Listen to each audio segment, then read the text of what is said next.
bertangan dingin dan dapat membawa DKI, daerah khusus Jakarta, menjadi semakin baik ke depan.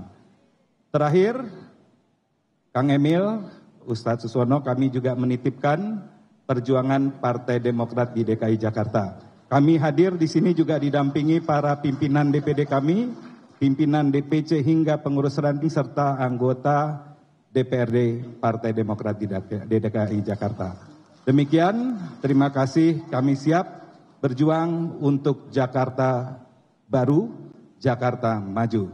Terima kasih, wabillahi taufiq wal hidayah, wassalamualaikum warahmatullahi wabarakatuh. Yang tadi kita dengarkan adalah sambutan dari Sekjen Partai Demokrat Teguh Rifki. Dan tadi yang ia sampaikan sedikit adalah ia juga menitipkan perjuangan Demokrat untuk di Provinsi Jakarta.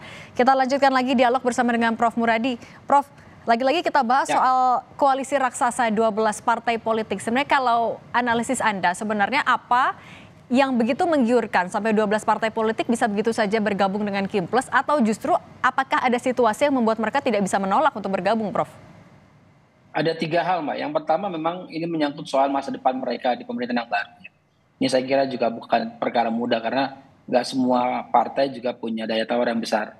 Nah, yang kedua ini menyangkut soal garansi. Jadi kan memang dalam politik itu kan memang ada seperti berjudi ya. Jadi memang sering kerap kali misalnya apa yang bisa diberikan itu yang kemudian mereka berikan untuk masa depan mereka di pemerintahan selanjutnya. Ini juga salah satu yang saya kira perlu dilihat secara komprehensif. Kenapa? Karena uniknya karena Gerindra belum kelihatan ini ya kemudian dominasi untuk manage Kimples ini kan. Sebelumnya Pak Dasko kan juga melakukan upaya tersebut, tapi justru kemudian yang hari ini yang saya lihat memang lebih banyak teman-teman di Partai Golkar ya. Nah, itu yang kedua. Nah, yang ketiga ini saya kira juga menjadi isu bersama di media sosial dan media mainstream ya, berkaitan soal misalnya sandera politik.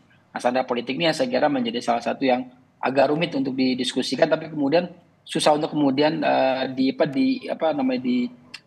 ada hal yang kelihatan, jadi berasa tapi tidak kelihatan. Ini yang saya kira perlu dilihat secara komprehensif oleh publik. Kenapa? Karena itu ini agak unik karena seperti kerbau dicucok hidungnya, mereka kemudian ikut saja. Itu yang saya kira menjadi poin ketiga ini yang kemudian membuat mereka pada akhirnya tidak punya pilihan lain selain ikut dalam gerbong yang besar ini, Mbak Cindy. Oke, Prof. Muradi, tapi kan untuk Pak Suswono sendiri, PKS kan baru bergabung bisa dibilang di akhir-akhir Kimples nih sebelum deklarasi, tapi kemudian dapat kursi Cawagup. Kalau penerimaannya di Kimples sendiri, dinamikanya gimana sih, Prof?